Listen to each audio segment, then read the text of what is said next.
Hey everybody, Joy here. Joy on a Thursday morning, March 13, I think. It might be March 12. It's either March 12 or 13, 2020. And here I am in our newly decorated bedroom. It's our guest room, but it's always been Boo Bear. Boo Bear grew up in this room, so we call this Boo Bear's room. So, you can see that I have tamed the beast. I have tamed the beast. Not I.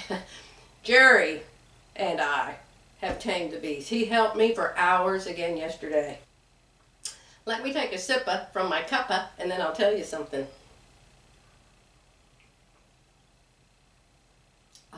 Did that make too loud a noise?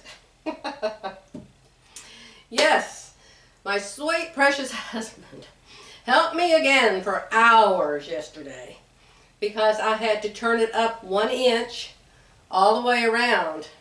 And so we spent however long it took flipping it, making sure the edge was smooth inside, you know, before you turn up a ham, and clip, clip, clip, clip, clip, thousands of clips.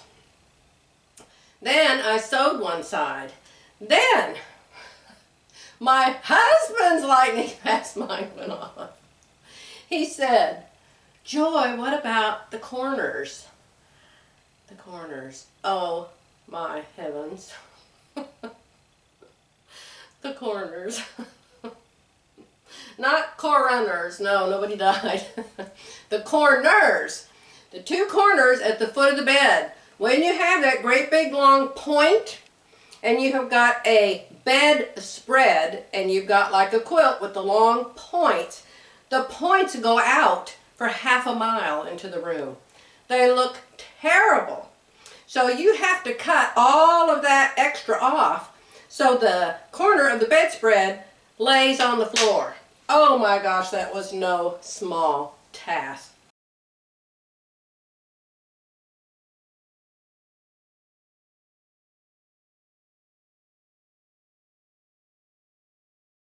Bless my husband's heart, I tell you. He was laying on the floor, I was laying on the floor. Oh, I had all different colored friction markers. We had clips. We had measuring tapes. I had coffee. And the blood pressure machine. Oh yeah. You know, when the doctor freaks out after she takes your blood pressure, it's a little bit terrifying. And so I've been taking my blood pressure. And I'm back on my pills that I was taking a couple years ago. My blood pressure was never ever that high. It was because I had an irregular heartbeat. And so my daughter was working for a heart doctor then, and she insisted I go to him. And I went to him, and he said, "Here, take this pill." So I took the pill for a while, and then he decided I didn't need it anymore, so I quit taking it. So I still had some of them. My GP's here, my heart doctor's in Edmond. So my GP, her name's Dr. Shannon, she said, start taking those pills again. So I started, it's called metoprolol, I think is the right name. So I started taking that again. So I'm taking my blood pressure every morning and every night, and so far it's been like 140 or 132, 135. I haven't been anywhere above 140. So praise the Lord. And thank you, thank you, thank you, my dear, sweet friends. I cannot tell you how much my heart loves you, how much I appreciate you. You have given me so much good advice. I have ordered the beads. Oh, yes, I have. I have looked up the scriptures. I am going to put them on my refrigerator. Cast all your care on him, for he cares for you. And the other one was give thanks with prayer and supplication or something like that. I know them both, but not by heart. So I'm going to print those out, put them on my refrigerator, slap them on my arms, tattoo them to my chest, something. So I can remember to cast my care on him instead of on my blood pressure. So thank you. I read every one of your comments. Some of them brought me to tears. I am just so thankful for all of you and your wonderful advice and your sweet comments. They mean so much to me. They are the opposite They are the exact opposite effect on my blood pressure that my family issues have on my blood pressure. So thank you. Thank you, thank you. Great big hug. I wish I could fly you all here to my house and we all could be quarantined here for about a week and set tents up all out on my 11 acres, and we could fish, and we could go out in the boat, and we could sew, and we could quilt, and we could talk, and we could share. Oh my goodness. Oh yeah. Maybe when we all get to heaven someday. Maybe then. So anyway, how do you like my bed? I love it. I love it. You have to understand that when you're sleeping in it, you're just under a small portion of it. You're not under the entire weight of it. So it's not heavy when you're underneath it, and it's just a sheet under it. So, and I already had these two big pillow shams. These were made 20 years ago to go into our bedroom.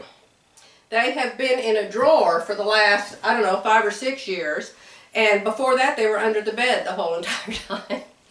Because the only time they were ever on the bed is if one of you was coming to see me, and I'd get them out and put them on the bed. And since I got this fabric to match this fabric, oh my gosh, I am so glad I kept these two pillow shams. They've got ruffles all the way around. I didn't make them. They were made by a drapery company. But oh my gosh, I just love them. I just told Lauren, my Boo Bear's wife, I said, I may be moving down the hall. I said, so pretty. I'm going to take the curtains out of our bedroom and I'm going to put them in here too. So everything just looks like a brand new place in here. It's so exciting. This is the room my mom stayed in. You remember when I took care of my mom. So why do I look so tacky today? Because I have to have my flowers on because I'm going outside to play in the mud and plant my herbs. So I started to do it the other day, but the dirt in the planters was so hard. So hard. I was taking that trowel thing and I was just beating the dirt with it and stabbing it. Maybe that's why my blood pressure went down. I'm just stabbing the dirt and stabbing the dirt, and then that thing with the 3 fingers, I'm trying to rake it and it won't even rake 1/4 of an inch. I mean, that was the hardest dirt in the world. So I filled both planters up with water. They're big planters and I'm putting big ivy plants in them. And so I filled them up with water and let the water all go down through, and then filled it again and again. And so now it's just mud. It's just pots full of mud. So I'm fixing to go out and play in that. I got my bare feet on and my plant shirt. Okay, so that's all I have to say today. Thank you all. Thank you for being there for me when I need you the most. And if you ever need me, just let me know. Bye for now.